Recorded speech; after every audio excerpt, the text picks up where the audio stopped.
Welcome to ApexToOval. I am Alex. That is Jack. And we're here for another episode of ApexToOval. Let's get right into it. We have some F1 stories, some NASCAR stories, an IndyCar story. We have a main topic and race recap, race predictions, and, well, games and limited games, but no games. Let's start with Formula One. Red Bull officially locked in their drivers for the 2026 season. We have Max Verstappen locked in, obviously, and with him is Isaac Hadjar at Red Bull. His career is now dead. He is now going to be cast off to IndyCar in about 3 years' time. Or WEC. Or Formula E. It's going to be sad. Then you have Racing Bulls, which is Liam Lawson, who is there right now. And Arvid Lindblad, who I don't get that pick. I get it. He's young and exciting, but what has he done? Not be named Yuki Tsunoda mostly. Fair. I mean, I like it. I mean, I like the move. He is a young talent. He can be very good, probably. But we haven't seen much from him. He had 1 year in F3, 1 year in F2. Wasn't complete standout driver in either of those series. But he's young and exciting, I guess. I'm not mad at the move. I actually do want to see what he can do in a Racing Bulls, but I don't know. I just feel bad for Yuki. Yeah, I don't really know how you would have expected Yuki to do much different given the circumstances in a lot of cases this year. But I also don't disagree with finding a seat for Arvid when they've put a lot into him, right? Instead of just leaving him kind of stuck. Because it is about time that they'd want to bring him up, especially seeing Antonelli on kind of the other side already getting run in F1. But you have Hadjar. Yeah, exactly. I That's why they're fine letting go of Yuki. I guess. Because they have Hadjar. And as long as he doesn't destroy the car too much, then, he's been very solid. I destroyed the car! That was a quality soundbite from him. Last year, 2 years ago? It was great. Now, Yuki will stay as Red Bull's reserve driver, test driver, development driver, whatever you want to call it. He'll be their third driver for the 2026 season. The question is, where should he go from here? Yeah, I mean, still being associated with F1 is clearly preferable to not being in a lot of cases, but how frequent is it that something like this happens? That someone essentially gets fired and stays with that team?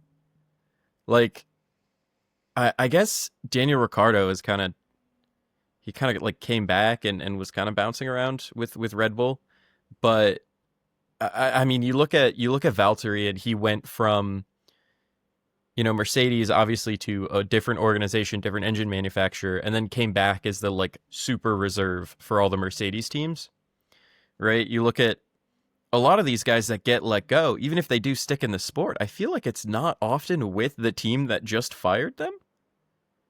So that part feels a little odd to me. I don't know about you, but yeah, I don't fully understand. I mean, he is a super sub.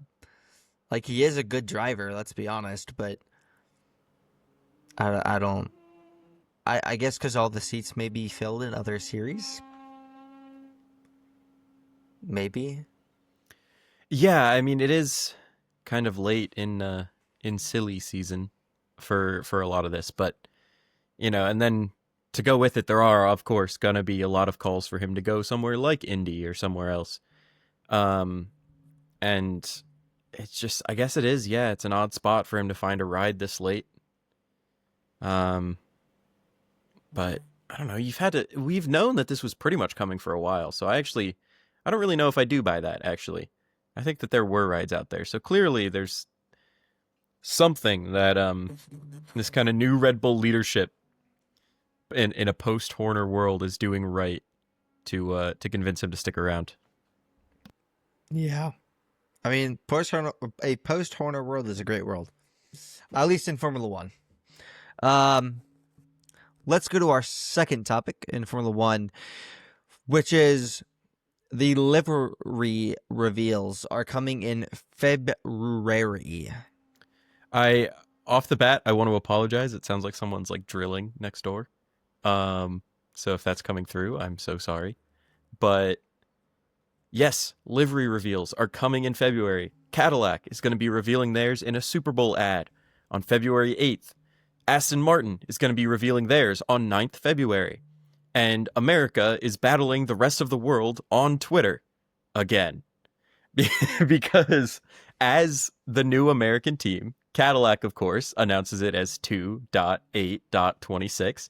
And as a British team, of course, Aston Martin announces it as 9.2.26. And everyone is furious at the other. So this is fun. I love it. I love to see it. No, I'm just kidding. I don't get this. Like, I really don't care. I don't know why couldn't be people asked. care. I don't know why either. It's the same thing with like. I don't even have another. I don't like. I guess the measurement system in the U.S. compared to everywhere else, but like I don't understand it. Like, But like, or like the Fahrenheit Celsius. I guess that's another one. yeah. But who really cares? Like, dog, it's not that deep. It's a date. Let them do it. Let them do what they want. They're an American team. Has Haas done theirs yet? I don't know. To date, all I know is that the other two reveals Red Bull that have been announced are Red Bull and Alpine. And those are both going to be in January. They have not. I do want to put it out there that The Race, which is a British source, did in fact, in their article with the 2026 launch plans, say the dates as January 15th, January 23rd, February 8th, which I think is very funny considering everyone and their mother from Europe, it feels like, in a lot of the arguments online is going, no, everyone says it 15th January. Like, nobody ever says it that way. This is the first time I'm ever hearing someone say it that way, which I think is very interesting. But that's all on dragging that back up. Yeah, so Racing Bulls and Red Bull is January 15th, Alpine is January 23rd, Cadillac is February 8th, Aston Martin is February 9th. Yes. And notably, Cadillac during the Super Bowl, Red Bull and Racing Bulls, because of their partnership with Ford, that's actually also happening in the US. Just, a month earlier. I believe that's going to be revealed in Detroit. Because Ford. No, isn't it just the livery though for Red Bull? Yeah. Okay. How are they doing the? Are they just gonna put the livery on the current car? Yeah, probably something like that. Damn. Can't give us the full show. Like, come on now. Yeah. Release Yeah, I both mean, of them. Alpine's doing the same like livery only reveal. Alpine, if your livery is as bad as it was the past couple of years and it doesn't have a single glistening of a lot of pink, I'm going to be pissed. Just go back to Renault at that point. I love how that's become... Just go back to Renault. I love how that's become an Alpine thing. The pink? Yeah. It's a great color on them. It's a great color for them. Yeah, we but need a pink livery. They are blue. I don't care. If it were up to me, I'd have zero blue on that car. It'd be straight pink. Straight pink. Straight pink. Wait a minute. Whoa. That's crazy. But yeah. I don't. It's whatever. Let's talk about.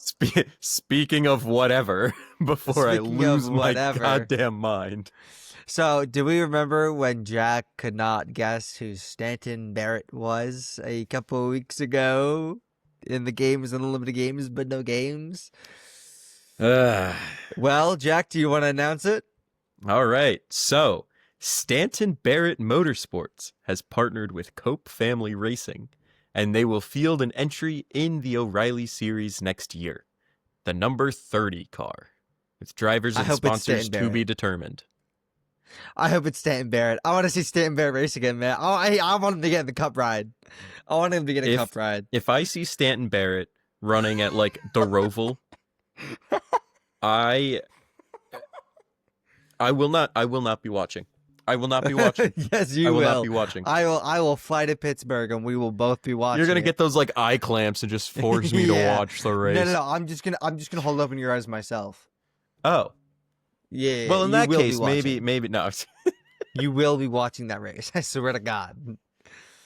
I mean, if you're threatening to drive down here, I'm just saying. I will do it. I will do it. But yeah, so yet another like new car or new team in the series. It's becoming very overcrowded, and a nice little cameo from my new favorite O'Reilly series driver. Hell, with his like two semi-recent Cup starts.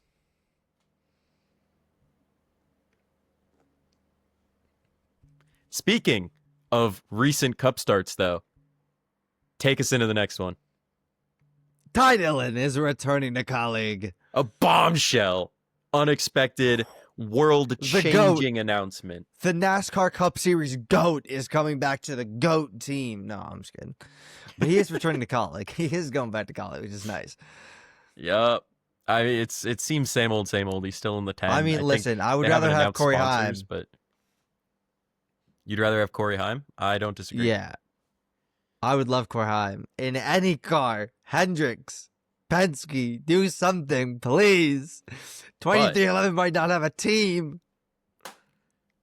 Well, speaking of 2311 not having a team, I mean, let's just cut to the chase. The trial has started.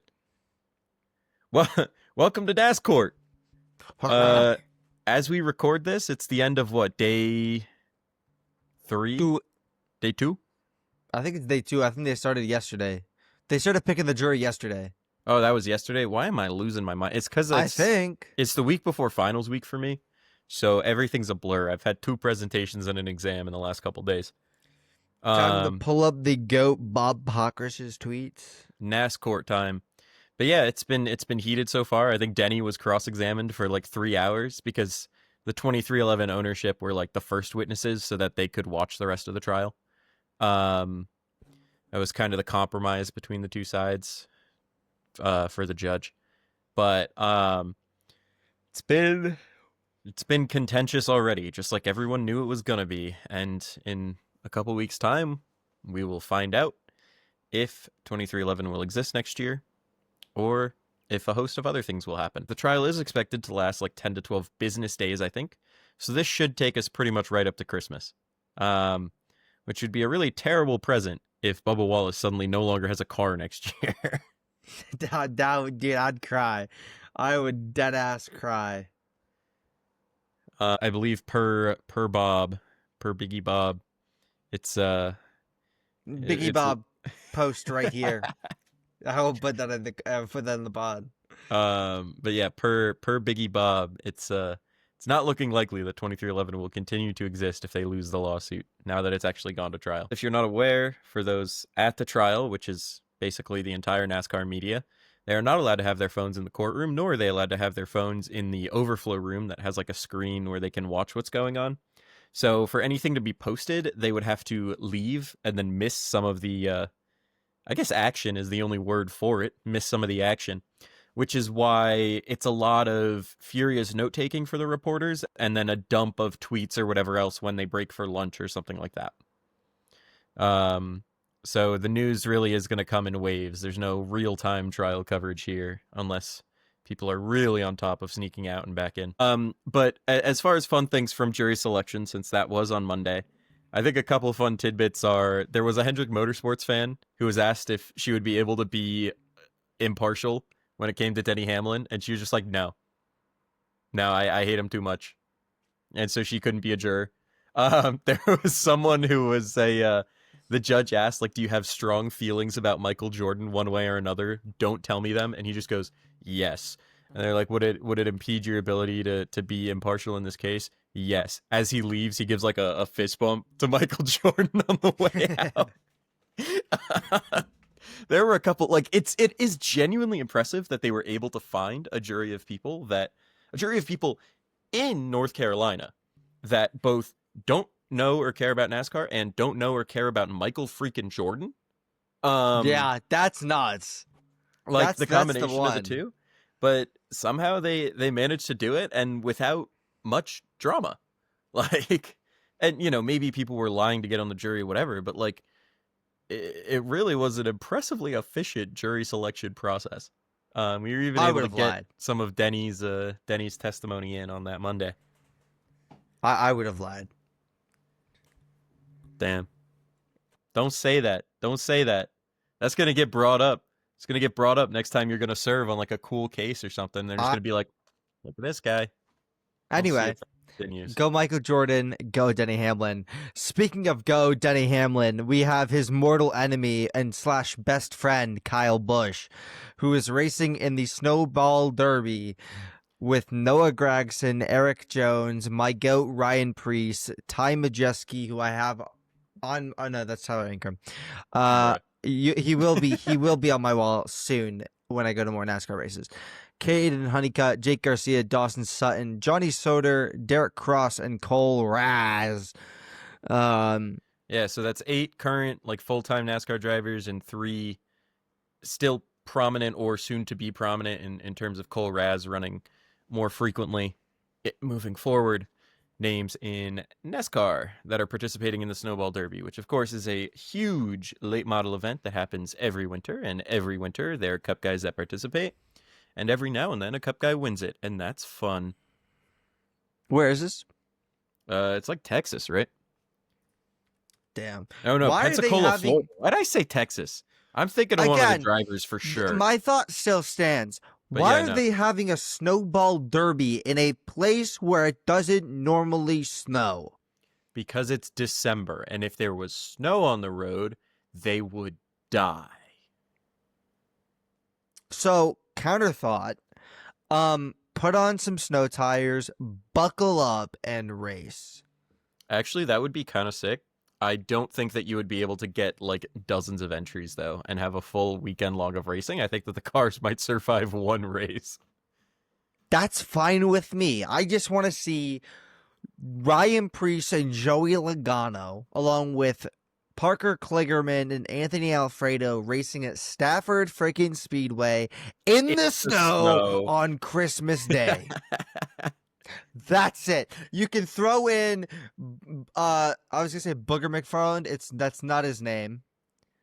What's his name, Jack? Cletus. Oh, it's Throw also in not Cletus. his name. That's just what do you like? That's just like his channel name. Listen, I know it's not his real name, but throw in Cletus McFarland Okay. and throw in Booger Lawrence McFarland. Garrett Mitchell. Throw in Lawrence Garrett Mitchell, aka Cletus, and it's all for a good race. Yeah. Wow. I don't That was a great disagree. race. Let's get that Connecticut Derby going next year. Speaking of the not Connecticut Derby, not Connecticut Derby, we have the non-existent in Connecticut IndyCar. What? You know what? Banger transition. Incredible. Banger. God, I'm so good at this, guys. Oh I've yeah, been doing this that for was what, 42 that was episodes, and beautiful. 42 episodes or something like that. I'm still. Are you rocking even it. sure it's 42? I mean, Let's check. Jack, why don't you get into the thing while we're well, hold up, I have it. Hold up. No, I lied. We're on 40. We're on 43. I actually forgot about Thanksgiving. There was too much going on. Listen, it was yeah, but I accidentally put episode 41 on the Thanksgiving episode, so I need to go check it because I'm cracked like that. Tragic. Speaking of Yeah. cracked, and this is really so much hype for such insignificant news, but Hall of Fame IndyCar name Stingray Robb is returning to IndyCar for Juncos Hollinger Racing. That's it. That's some great news. That is the best all news the we news. could've got. That's literally the best news we could have got because I love Stingray Robb because that's his name. My favorite thing about that being his name always is that he just doesn't come across like a stingray. He's What just do you like mean? he's just like a wiry-ish like white guy from like Utah. Actually, don't cite me on that. I don't actually remember. He's from Idaho. Sorry. Basically Ah. the same place. But like he's Oh my god. what? Utah and Idaho? There could not be two. Okay, this is not racing. There could not be two more like culturally similar places in the United States than Utah and Idaho. Minus the whole Mormons thing a little bit, but like still.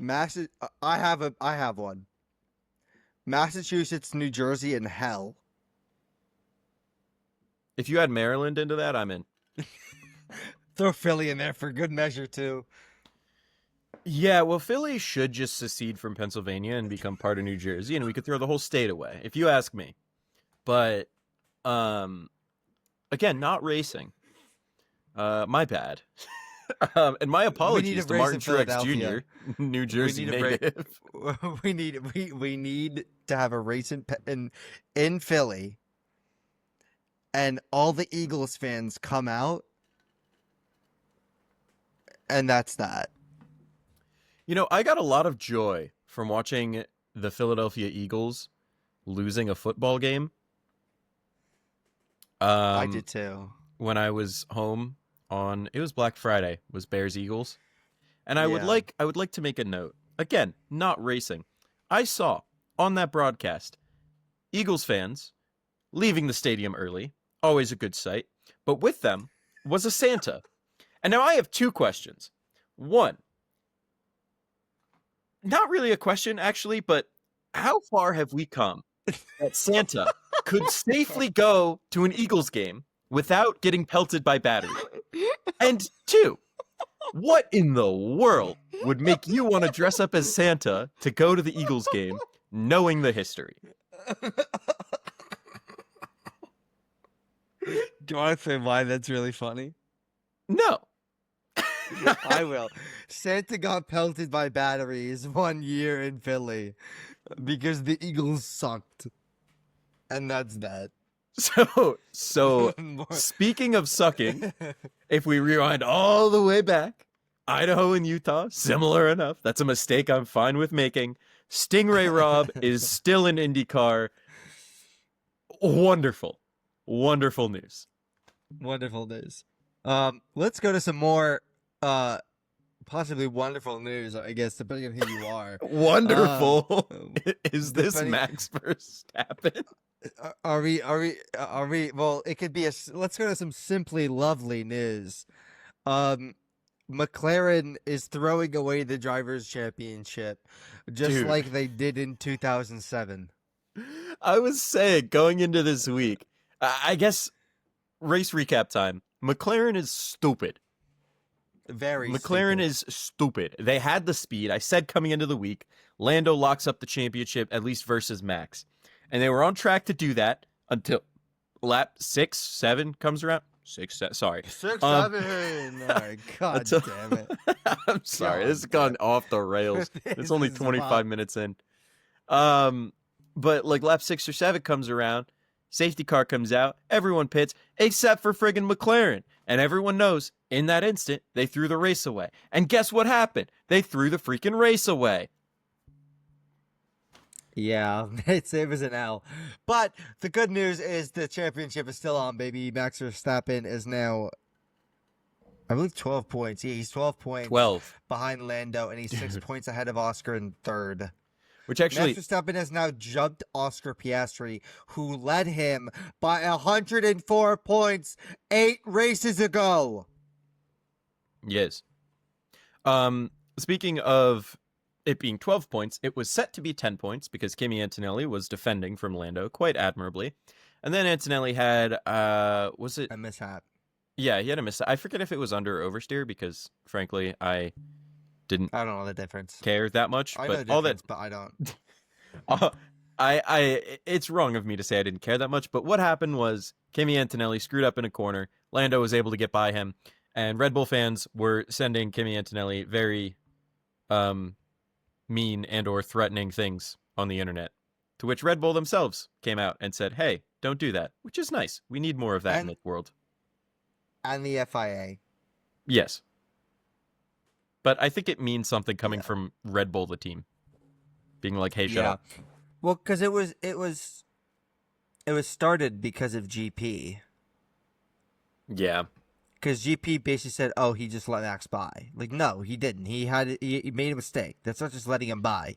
Yeah. He had oversteer on his steer. That's not his fault. Like, fuck off. But at the same GP, time, I love you, but goddamn, dude, like that's just ignorance. At the same time, that's what happens on team radios. Like, I think it's more on the production crew for airing that. But like, I mean, you want to talk about, because we talk about NASCAR a lot on here. You got 40 team radios, and all of them are saying things completely detached from reality sometimes. Like it is, they're guessing on what's going on out there a lot of the time, and they've got spotters that can see the whole track, right?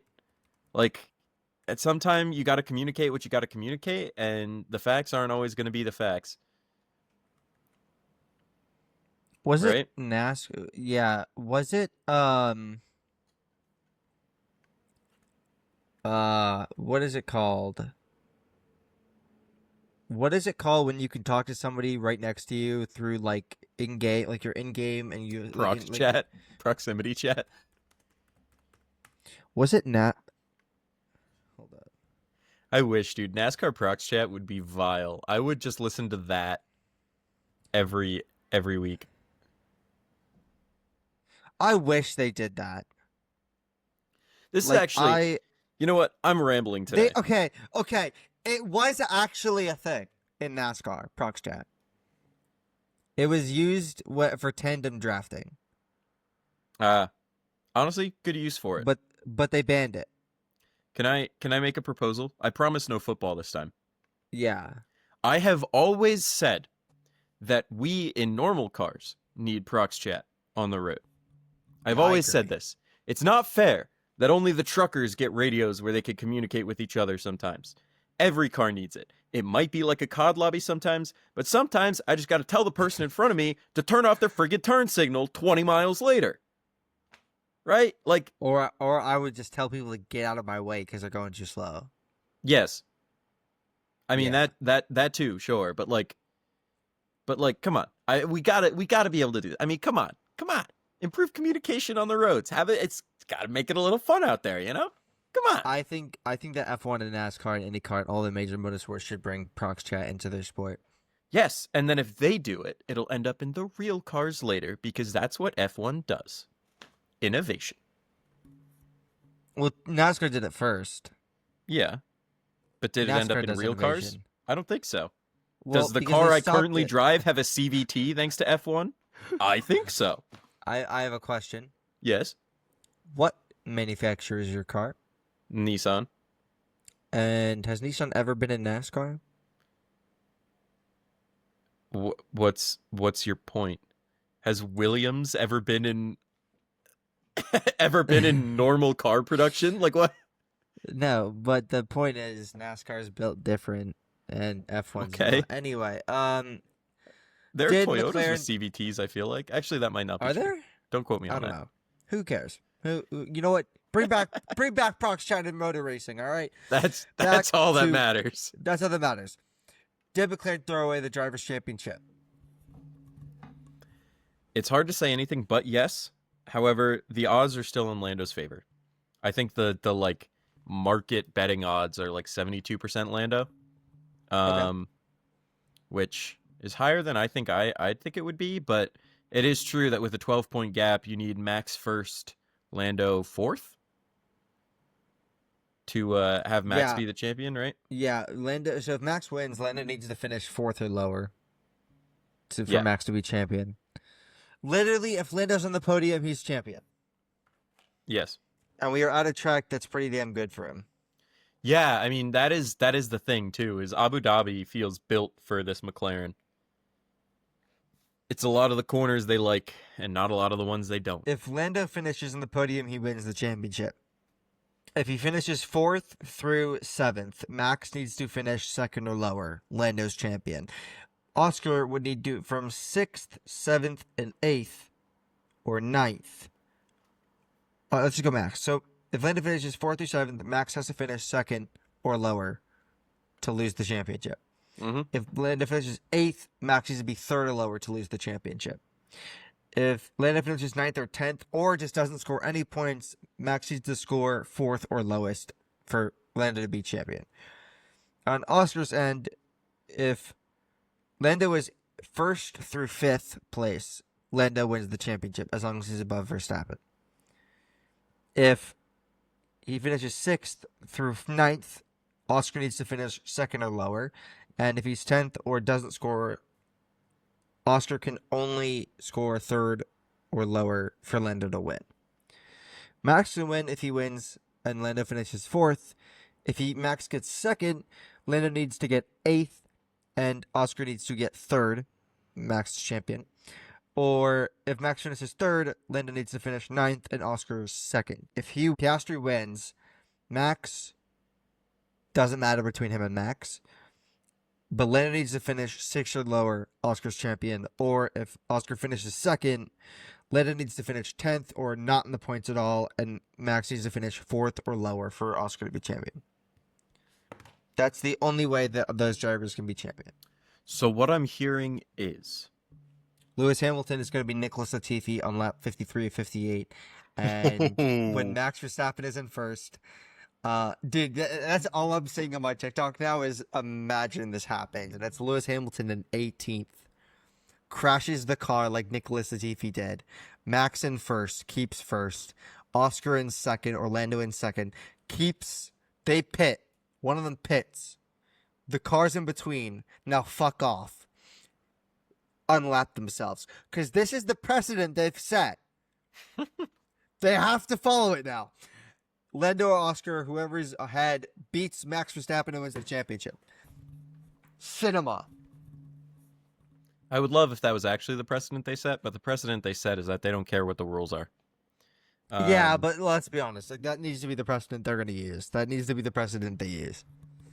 But if it happens. I guess we'll go to race predictions because I'm going to say this now. My money is on Lando to, well, not actual money. Don't do that. But my or if you're going to do that, give it to me and I will keep your money no matter if they win or lose.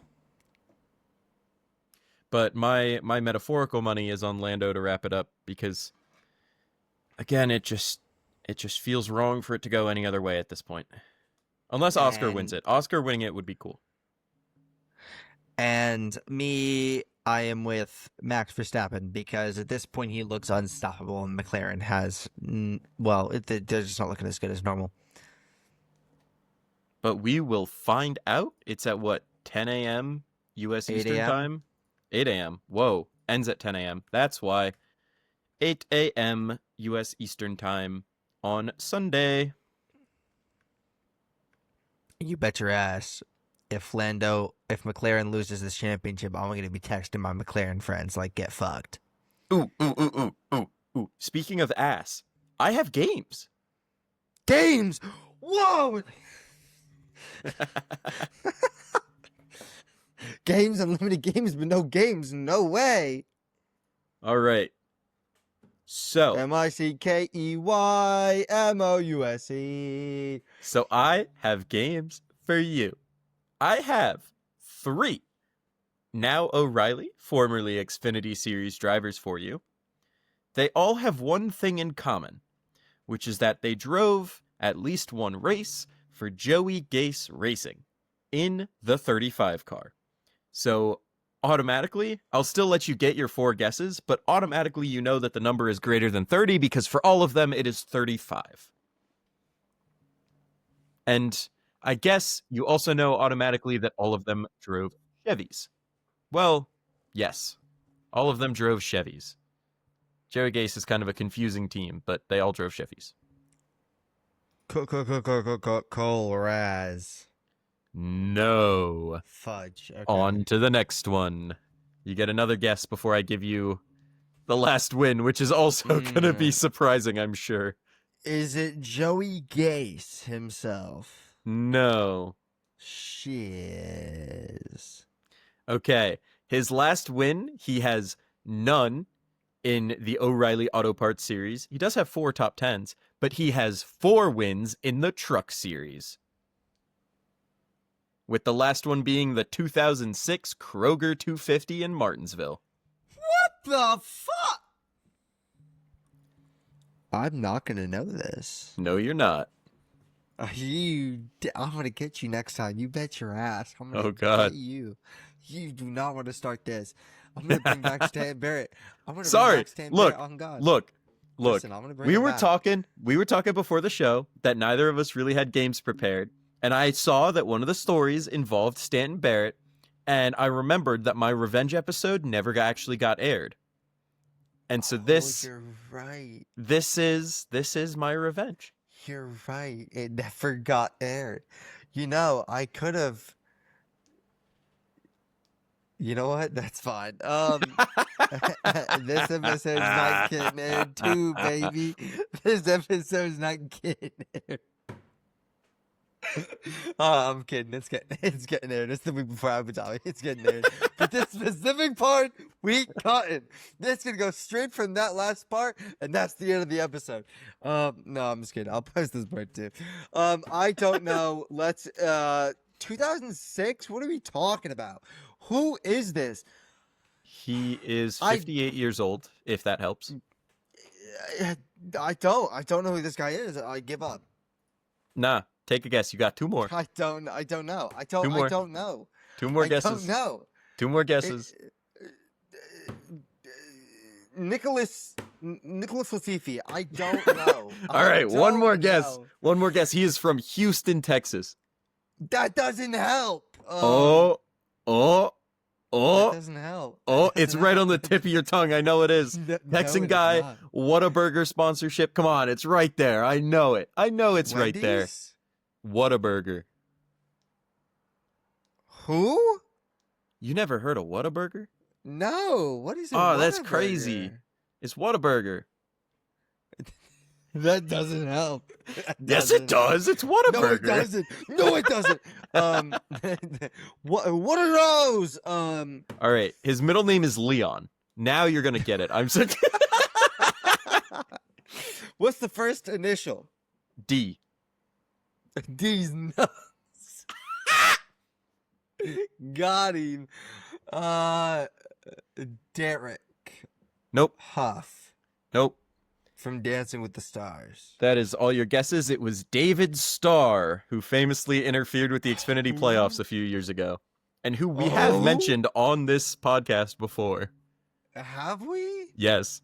When? I don't remember. It was probably sometime when I was naming random drivers because of you. Dear God. I mean, hey, he raced in Atlanta this year in the Cup Series. Didn't know that. You know No, I why? didn't You know why even he came up? I think he raced for Rick Ware, and it was 2020 that you were asking me about the random drivers. Yeah. He made 1 start in 2020. I think that's how he came up. Oh, okay. Damn. All right. For another guy that, in a way, has come up, we have another driver driving the number 35 Chevy. You get 2 guesses before I give you more hints, although those hints won't be useful. I'll tell you now. Fuck. Is okay. Any current drivers for Joe? Like any current drivers in other series? No. This was actually his only race in any of the top 3 NASCAR series. Oh, so we're deep in hell right now. Okay. I'm gonna go with Joe Schmo. Nah. No. Give me one more guess, and then I'll give you another hint. I'm just giving you random hints now, though. I'm gonna go with Wait. next guess. Logan Paul. Dude, you're not even naming Xfinity drivers. What the hell? I don't know any. All right, fine. He shares a name with another Xfinity driver, so I am 100% certain that you know his name. Connor Mozak. No. All right, last guess. Your last hint will be that the race this year was at Watkins Glen, and your point of clarification is that he shares his full name with another Xfinity driver, not just his first name. And this was a story that we did mention very briefly at the time.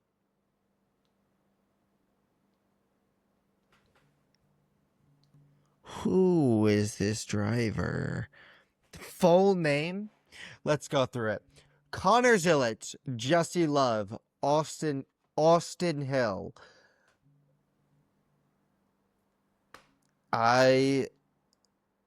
Is it a full-time Xfinity driver that he shares his name with? Full-time. Yes.